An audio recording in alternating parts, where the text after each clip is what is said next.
దాని నుంచి డైవర్ట్ చేయడానికే ఈ సిట్టు ఈ లట్టు పొట్టు ఏదో చిల్లర నోటీసుల కథ పెట్టినావు నువ్వు.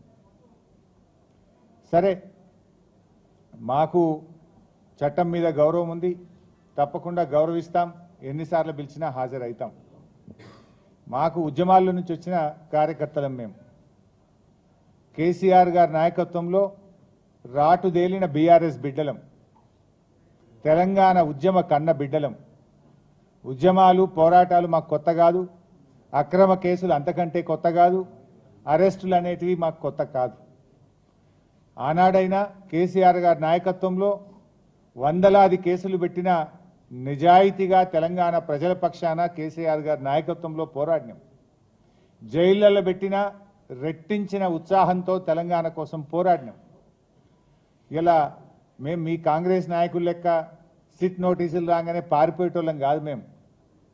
మీరు పిలిస్తే వచ్చినాం, బాజాప్తా వస్తాం. మీరు ఎన్ని ప్రశ్నలు అడిగినా సమాధానాలు చెప్తాం. ఈ అక్రమ కేసులు, ఎందుకంటే ఇవన్నీ ఇట్లాంటి అక్రమ కేసులు ఆనాడు సమైక్య రాష్ట్రంలో సమైక్యవాదులు మా మీద అనేక అక్రమ కేసులు పెట్టినారు.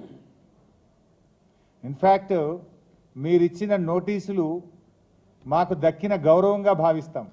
ఎందుకు ఈ మాట అంటున్నా అంటే, పొద్దుగాల నీ బామ్మర్రి భాగవతం బయట పెడితే సాయంత్రం నోటీస్ ఇచ్చినావు. ఇది రాష్ట్ర ప్రజలందరికీ అర్థమైపోయింది కదా. అంటే నువ్వు నీ భాగవతాన్ని బయటపడకుండా, ప్రజల్లో పడకుండా అటెన్షన్ డైవర్షన్ కోసం నువ్వు నోటీస్ ఇచ్చినావు. ఈ మాత్రం రాష్ట్ర ప్రజలకు అర్థం కాదా? రాష్ట్ర ప్రజలు అన్ని విషయాలు గమనిస్తూ ఉన్నారు. ఇన్ఫ్యాక్ట్ నువ్వు ఒక ప్రైవేట్ కంప్లైంట్లో కోట్ల రూపాయల డబ్బు ఖర్చు పెట్టి సుప్రీంకోర్టు న్యాయవాదులను పెట్టి నన్ను అక్రమ కేసులో ఇరికించాలని ప్రయత్నం చేసినావు. హైకోర్టు కొట్టేసింది. నువ్వు సుప్రీంకోర్టుకు కూడా పోయినావు, సుప్రీంకోర్టు కూడా కొట్టేసింది. న్యాయం గెలిచింది, ధర్మం నిలిచింది. అయినా నువ్వు మళ్ళా ఇంకో కేసులు ఇరికిద్దాము అని మళ్ళొక్క సిట్టు పెట్టినావు. ఇప్పటికీ నువ్వు 6 గ్యారంటీలు ఎగబెట్టినావు. నువ్వు యనుమల రేవంత్ రెడ్డి కాదు, ఎగవేతల రేవంత్ రెడ్డి అంటే మానకొండూరు పోలీస్ స్టేషన్లో కేసు పెట్టినావు.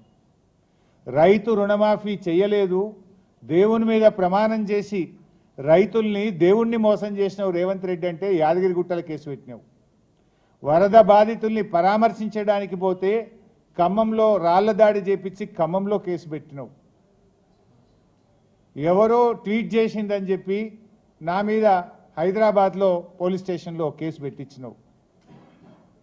ఘోష్ కమిషన్ వేసి కమిషన్ పేరిట డైవర్షన్ రాజకీయాలు చేస్తే అసెంబ్లీ సాక్షిగా ఆ కమిషన్లో ఉన్న విషయాలను కుండబద్దలు కొట్టినట్టు 6 డజన్ మంది మంత్రులు మీరు మాట్లాడినా, ఎంత డైవర్షన్ చేసినా ఆ కమిషన్ అంతా డొల్లా అని ఆధారాలతో సహా అసెంబ్లీ సాక్షిగా వివరించాం. నిన్న నీ బామ్మర్ది బొగ్గు కుంభకోణం బయట పెట్టంగానే సాయంత్రం మళ్ళొక సిట్ నోటీస్ పంపినావు. ఇది రాష్ట్ర ప్రజలు గమనిస్తున్నారు. రేవంత్ రెడ్డి పోలీసులను వెనక పెట్టుకొని పిరికి పందలాగా నాకు సిట్ నోటీసులు ఇచ్చుడు కాదు. ధైర్యం ఉంటే రాజకీయంగా ఎదుర్కో, కమాన్ మాట్లాడదాం, ఏడ కొట్లాడదామో కొట్లాడదాం. నీకు ధైర్యం ఉంటే 6 గ్యారెంటీల మీద మాట్లాడదాం, రైతు రుణమాఫీ మీద మాట్లాడదాం, బొగ్గు కుంభకోణం మీద మాట్లాడదాం, ఇండస్ట్రీస్ కుంభకోణం మీద మాట్లాడదాం, భూముల కుంభకోణం మీద మాట్లాడదాం, పవర్ కుంభకోణం మీద మాట్లాడదాం, ఏ కుంభకోణం మీద మాట్లాడదాం. నీ ప్రభుత్వం కుంభకోణాలకు నిలయంగా మారింది. నీ ప్రభుత్వం ఇవాళ మొత్తం ఎక్కడికక్కడ దోచుకొని తింటా ఉన్నారు. ప్రజలకు ఇచ్చిన గ్యారంటీలు గాలికి వదిలేసిండ్రు. అందిన కాడికి దండుపాలెం ముఠాలాగా దోచుకుంటా ఉన్నారు. మీరు మీ దోపిడికి మేము అడ్డు వస్తున్నామని, నీ దోపిడిని కేటీఆర్ గారు, మా బీఆర్ఎస్ నాయకులు ఎక్కడికక్కడ ప్రశ్నిస్తున్నారని నువ్వు చిల్లర రాజకీయాలకు పాల్పడతా ఉన్నావు. నువ్వు ఎన్ని కుట్రలు పన్నినా, నువ్వు ఎన్ని కేసులు పెట్టినా, నువ్వు ఎన్ని నోటీసులు ఇచ్చినా బీఆర్ఎస్ గొంతులు సింహంలాగా గర్జిస్తూనే ఉంటాయి. నిన్ను అడుగడుగునా తెలంగాణ ప్రజల పక్షాన ప్రశ్నిస్తూనే ఉంటాయి. ఎక్కడ కూడా వెనకడుగు వేసే ప్రశ్నే లేదు. నువ్వు రేపు ప్రజాకోర్టులో సమాధానాలు చెప్పాలి.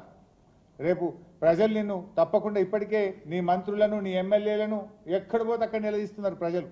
పోలీసులను అడ్డం పెట్టుకొని పారిపోతున్నారు నీ మంత్రులు, నీ ఎమ్మెల్యేలను ప్రజలు నిలదీస్తూ ఉన్నారు. రోడ్డు కడ్డం, కారు కడ్డం నిలబడి పట్టుకొని అడుగుతూ ఉంటే పోలీసులను పెట్టుకొని పారిపోతూ ఉన్నారు. రేపు ప్రజలు తిరగబడే రోజులు కూడా దగ్గరలో ఉన్నాయి. నువ్వు సిట్టు లట్టు పొట్టు ఎన్నన్నేసుకో,